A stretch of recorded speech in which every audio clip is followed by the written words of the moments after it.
देखिए, आज हमारे तावड़े जी प्रभारी हैं जो हरियाणा के, और हमारे प्रदेश अध्यक्ष जी और विधानसभा के अध्यक्ष जी और तमाम हमारे नेता आज हरियाणा में जो नगर निगमों में चुनकर हमारे महापौर, वरिष्ठ महापौर और उप महापौर आए हैं, उनके साथ बैठक चल रही है।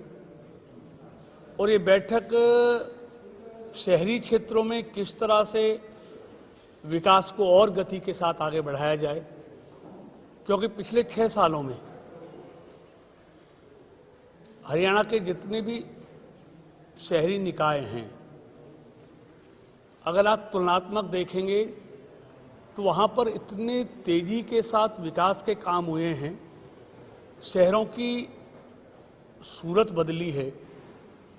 उसको और बेहतर कैसे किया जाए, इसके लिए इस बैठक में चर्चा लगातार चल रही है।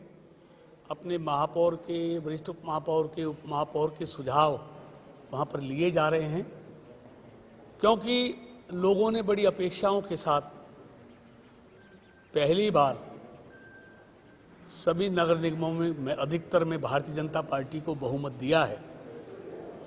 नहीं तो हरियाणा में एक नगर निगम फरीदाबाद 1994 में पहली बार बना था, लेकिन पिछले 6 सालों में हरियाणा के कई नगर निगम बने हैं जहां भारतीय जनता पार्टी के लोगों के प्रति विश्वास व्यक्त किया गया, उनकी महापौर चुनकर आए। अब उन शहरों को और सुंदर बनाना है, उसके लिए चर्चा चल रही है, क्योंकि उनको आत्मनिर्भर भी बनाना है, उनको अपने पैरों पर भी खड़ा करना है, उनकी आमदनी भी बढ़ानी है और वहाँ विकास के काम और अच्छे हों। इस सब पर आज की चर्चा चल रही है।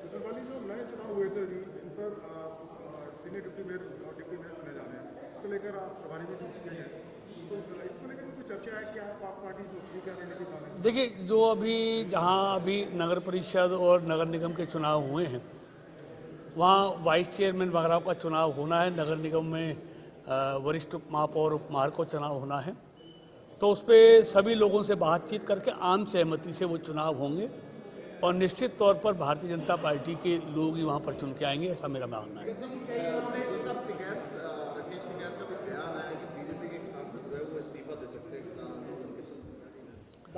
देखिए, टिकैत जी क्या कहते क्या नहीं कहते मुझे उस बारे पर नहीं है, लेकिन भारतीय जनता पार्टी अपना अलग तरह की पार्टी है।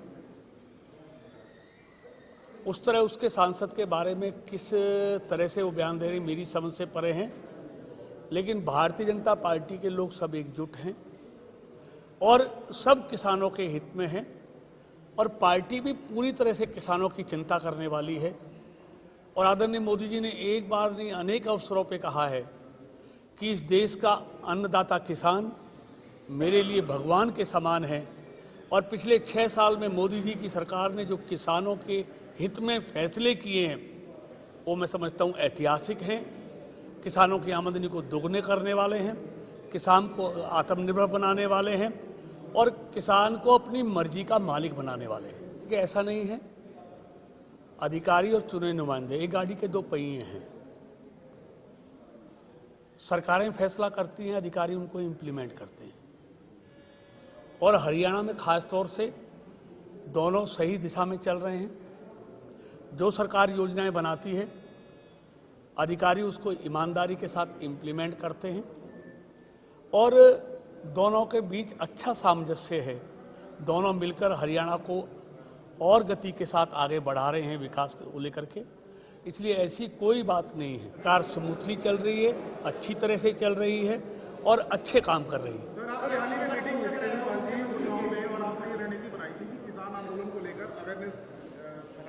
किसानों के बीच जाकर बिलों की अच्छाइयाँ बताएं, सोशल मीडिया पर भी आप आए थे, लेकिन बहुत ज़्यादा विरोध कई जगह देखने को मिलता है, तो इसको लेकर आप कैसे देखते हैं? आगे इसमें क्या प्रक्रिया रहने? देखिए, ऐसा है, कहीं कोई किसानों का विरोध नहीं है, ये विरोधी लोग हैं। और कहीं देखिए, बीजेपी के नेताओं का कहीं विरोधी जाके, हम किसी गाँव में जाते हैं, कहीं जाते हैं, तो हर जगह सारे हमारे समर्थक तो नहीं हैं।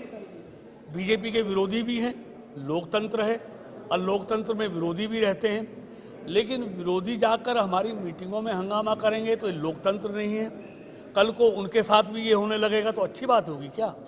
हर लोकतंत्र में हर किसको अपनी बात कहने का अधिकार है। और लोकतंत्र कहते भी इस पे जहाँ सत्ता पक्ष भी होता है विपक्ष भी होता है, लेकिन सत्ता पक्ष के लोगों को अपनी बात बोलने नहीं देंगे, कहने नहीं देंगे, क्या इसको लोकतंत्र कहेंगे? कल को वो सत्ता में होंगे तो उनके साथ भी अगर ये होगा तो उनको अच्छा लगेगा क्या? तो इसलिए विरोधी लोग हैं वो इस तरह की बातें कर रहे हैं। विपक्ष के पास कोई मौका नहीं है, विपक्ष है ही नहीं। विपक्ष खुद देख रहे हो क्या हालत है, G23 देख रहे हैं ना आप, केसरिया पगड़ी देख रहे हैं ना आप। Thank you.